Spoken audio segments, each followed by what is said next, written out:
Yolet Dresseur, c'est Dracomix. Aujourd'hui, on se retrouve avec Jean-Loup qui va nous présenter un de ses decks. Quel deck, Jean-Loup? Le deck Virus, avec un petit peu de support de la nouvelle extension Jinzo. Voilà. Allez, let's go, Jean-Loup, c'est à toi. Donc, déjà dans un premier temps, donc dans tout bon deck piège qui se respecte, on joue Lilith, la Dame de la Lamentation x3. Donc en gros, donc c'est votre norme du deck.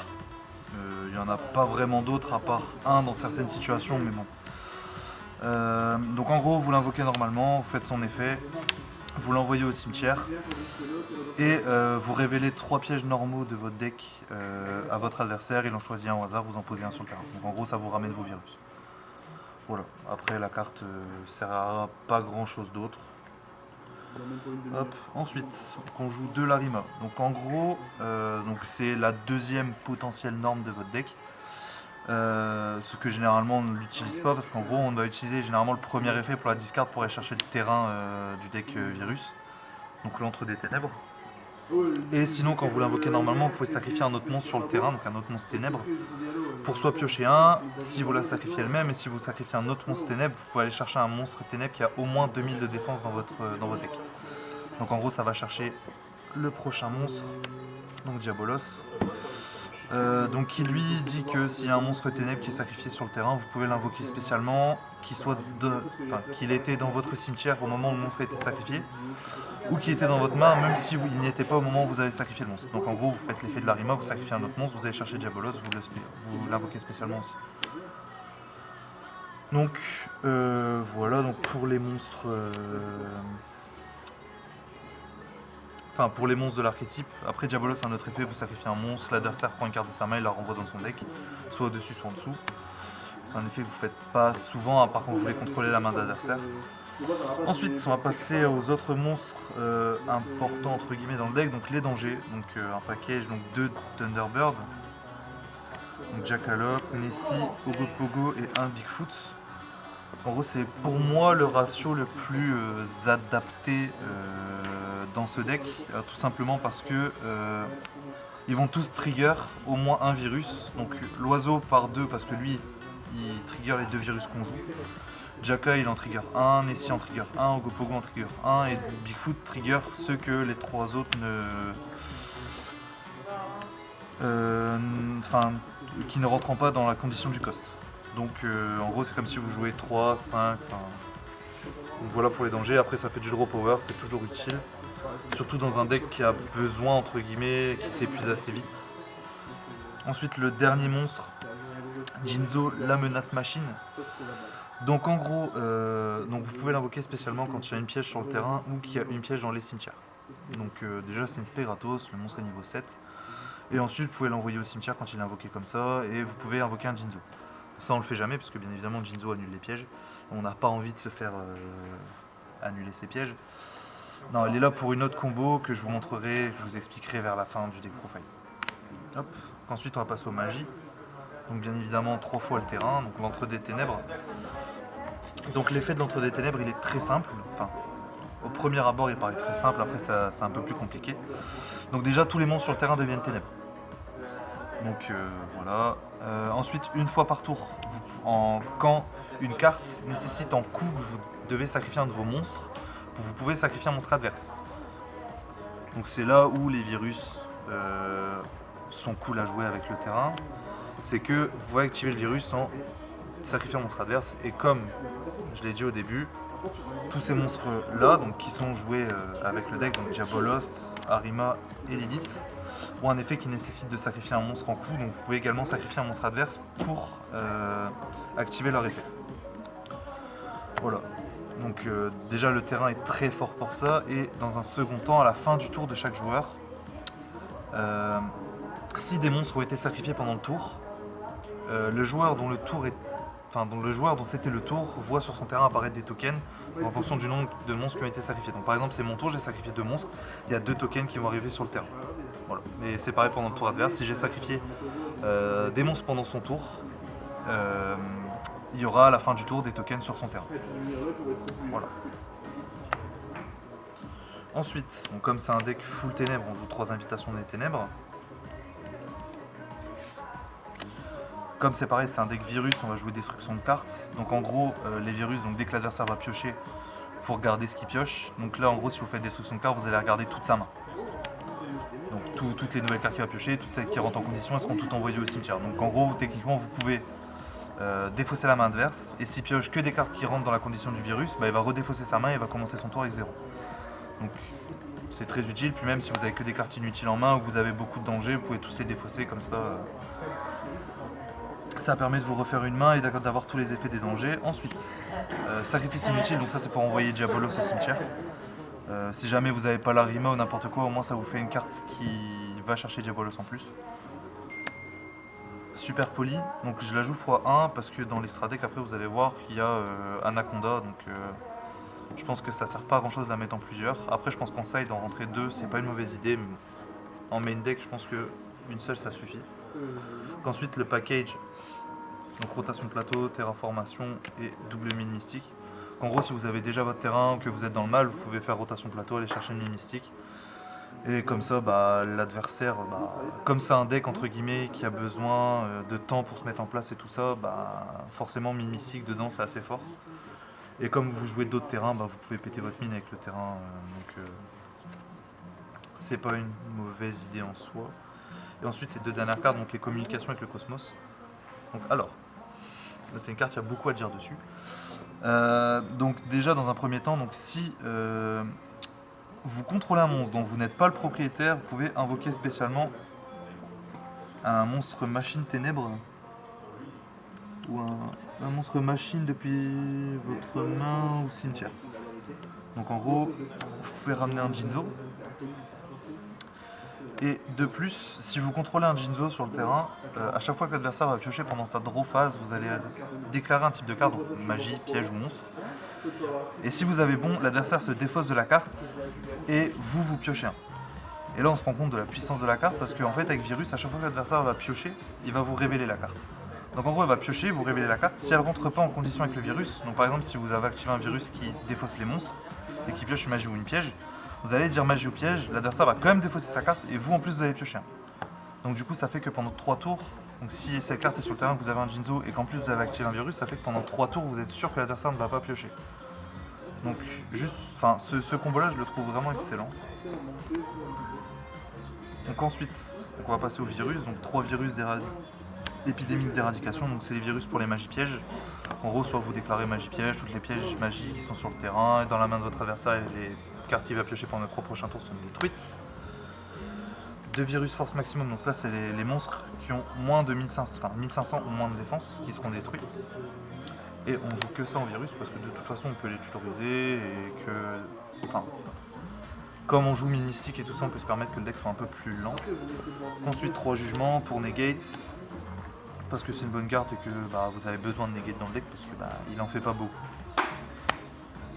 Et ensuite métaverse pour ramener encore une fois une mine mystique ou l'entre des ténèbres et des Gozen comme le terrain fait devenir tous les monstres ténèbres. Si vous avez le terrain, que l'adversaire joue pas de ténèbres, vous activez Gozen, bah, techniquement, s'il n'a pas de PTMP en main, bah, il est obligé de dire fin de tour. Donc, dans le deck c'est très fort. Ensuite on va passer à l'extra deck. Donc l'extra deck il est un peu particulier. Mais bon, c'est un extra deck correct. Donc déjà l'araignée lien, parce que bah, comme je vous l'ai dit, le terrain il fait des tokens, donc au moins là vous ramenez l'araignée lien, derrière vous pouvez repartir sur d'autres lignes qui demandent des liens, des monstres à effet ou quelque chose comme ça. Donc IP, donc ça c'est pareil, c'est juste pour protéger vos monstres ou n'importe quoi, et parce que c'est une lien 2 qui est assez forte. L'Anaconda Prédaplante, donc ça c'est la carte pour laquelle il y a Super Poli dans le deck. Donc en gros, une fois par tour, vous pouvez cibler un monstre sur le terrain, il devient ténèbres. Et pareil, une fois par tour, vous pouvez payer 2000 points de vie.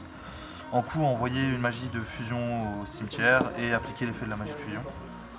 Donc en gros, ça permet de faire une Super Poli alors qu'on n'a pas Super Poli en main, sachant que ça demande 2 monstres à effet. Donc en gros, vous faites araignée lien, vous faites une autre lien, et puis voilà.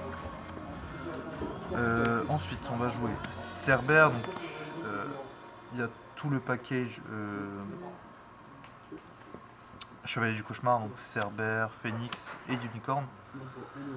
Donc, les cartes là sont beaucoup trop fortes, puis même c'est des liens, c'est des lignes génériques. Donc jouable dans n'importe quel deck. Il y en a une qui pète une MP, l'autre qui pète un monstre et qui renvoie. Sachant que vous pouvez le faire avec vos tokens, donc c'est vraiment fort. Ensuite, ce qu'on va jouer, c'est Soldat du Runner du Chaos. Donc là c'est pareil. Donc, comme vous avez beaucoup de monstres qui sont niveau 7 ou plus dans votre deck, juste ça vous fait en sorte que vous avez 3 monstres sur le terrain, donc un token, une araignée lien et Diabolos. Donc juste vous prenez les 3, ces 3 monstres de noms différents, vous faites lui. Et il sera non affecté par effet de carte, à chaque tour il va pouvoir bannir une carte ou gagner 1500 d'attaque. C'est un ton qui est difficilement passable pour beaucoup de decks. Et ensuite, donc Avramax, donc c'est la raison pour laquelle je joue IP, donc pour faire Avramax pendant le tour adverse. Donc, par exemple, vous avez un Phoenix ou un Cerbère ou la Prédaplante plus IP, prenez les deux et vous faites Avramax. Donc en gros, ça vous évite d'avoir un monstre qui, une fois l'effet activé, est pas très fort sur le terrain. Et au moins, ça vous protège. Ensuite, c'est là on rentre dans des combos un petit peu plus particulières. Donc le Cypher aux yeux galactiques. Donc cette carte en fait elle est là juste pour une seule combo, c'est que elle va prendre le contrôle d'un monstre adverse, son attaque va devenir 3000, machin, tout ça. Et nous ce qu'on veut c'est juste prendre le contrôle d'un monstre adverse pour ensuite avoir l'effet de ça. Donc en gros, ça, quand vous prenez le contrôle d'un monstre adverse, je vous rappelle, donc vous pouvez respect un Jinzo. Et du coup, on retrouve la combo avec Jinzo. Et ça permet de recycler un peu le deck et tout ça, et machin. Et au moins, vous avez un monstre à 3000.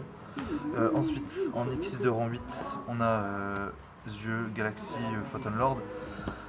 Donc, c'est juste pour avoir un gros body sur le terrain, c'est de la negate. Voilà, pareil pour numéro 38, pareil pour Zombie-Stein. Donc en gros, c'est que de la negate, du gros body. Comme Dragoon a une seule negate en ce moment, passe à 4000, vous faites Zombie-Stein, vous avez 4500, vous tapez Dragoon. Vous le passez, c'est votre manière de passer Dragoon. Donc, voilà. Et ensuite, comme en side, je joue Réveil du Dragon, un Ultimate Falcon, comme ça, c'est pareil, c'est un monstre à 3005, il fait perdre 1000 d'attaque à tous les monstres, et si le mec en face a pas de monstre, il perd 1000 de points de vie. Ça l'handicap rendement, il est inaffecté, donc voilà, un side chiant comme on les aime bien. Et pour finir, les targets à Super Poly, Blue Dragon et Starming Venom. Donc voilà, c'est des targets à Super Poly. Voilà. Et donc ensuite, en side deck, je sais plus si je suis encore à 15 ou pas, je crois que 1, 2, 3, 4, 5, 6, 7, 8, 9, 10, 11, 13, 14, c'est bon. Donc en side deck, on va jouer 2 chasseresses. Parce qu'en gros elle se spé, donc quand vous jouez deuxième, elle se spé quand l'adversaire invoque spécialement une carte en défaussant. Vous défaussez un, vous la spé. L'adversaire peut plus bannir, donc contre beaucoup de decks en ce moment c'est très fort. Et en plus de ça, c'est une cible potentielle à vos virus, donc à 2500 d'attaque. Donc pour le virus DMP, c'est une cible potentielle. Donc voilà. Ensuite, 2 tokens collector, parce qu'en ce moment il y a beaucoup trop de cartes comme Linkross ou Auroradon qui font génération de tokens et font des boards à l'infini avec énormément de deck combos. Donc la carte token collector est vraiment fort en ce moment. Ensuite, 3 Nibiru. Pareil que token collector, en soi c'est un combo breaker. Si vous la claquez au bon moment, l'adversaire peut plus revenir, et au pire, même si vous la claquez pas au bon moment, l'adversaire peut pas faire son board optimal, donc la carte est vraiment forte. Ensuite, 2 barrières dimensionnelles. Donc en gros, la carte là, vous pouvez la ramener avec la Lilith, puisque c'est un piège normal, et elle empêche beaucoup de decks du moment de jouer. Donc par exemple, tout ce qui est combo synchro, fusion ou n'importe quoi, ça les empêche totalement de jouer. Ensuite, 2 prisons du dragon de glace. Donc ça c'est pareil, c'est une carte qui est sortie dans la dernière extension et qui dit que vous prenez un monstre dans le cimetière adverse et ensuite vous pouvez bannir un monstre sur votre terrain et un monstre sur le terrain adverse qui ont le même type. Donc en gros, prenez généralement un monstre de l'adversaire et vous bannissez un monstre sur son terrain. Donc contre beaucoup de decks c'est pareil, ça ça casse les combos, ou alors ça, enfin, par exemple contre Ellich, donc qui joue que de Ellich, bah ça fait qu'il peut plus du tout jouer Ellich. Et enfin c'est la mort du deck en fait, donc la carte est très forte. Ensuite les 2 super polis qui manquent. Donc au cas où vraiment vous avez besoin de super polis quand vous faites deuxième ou n'importe quoi, donc pour être sûr de l'avoir. Et de rêver du dragon, donc ça c'est pareil, c'est juste au cas où le mec se prépare pour pouvoir péter vos virus et tout ça, bah du coup vous lui mettez ça, vous lui mettez un ultime faucon et derrière il peut pas le passer, vous avez gagné. Donc voilà, donc c'est tout pour le deck. Je dis pas que le deck est compétitif, loin de là, c'est un deck très fun. Qui peut faire rager parce que, faire en sorte que l'adversaire défausse toute sa main et ne puisse plus piocher pendant 3 tours. Bah Yu-Gi-Oh ça veut dire que tu as perdu tout simplement. Mais ça met du temps à se mettre en place. Donc compétitif non, loin de là. Mais très fun à jouer. Sur ce, moi je vous dis tchuss et je laisse le dernier mot à Bastien. Eh ben, merci Jean-Loup pour ta petite compo de deck et puis on se retrouve très bientôt pour de prochaines vidéos. Allez, ciao ciao. Hey, si cette vidéo vous a plu, n'hésitez pas à vous abonner et à activer la cloche de notification. On se retrouve très bientôt pour une prochaine vidéo, mais en attendant, n'hésitez pas à nous rejoindre sur tous les réseaux sociaux qui sont dans la description. Allez, ciao tout le monde.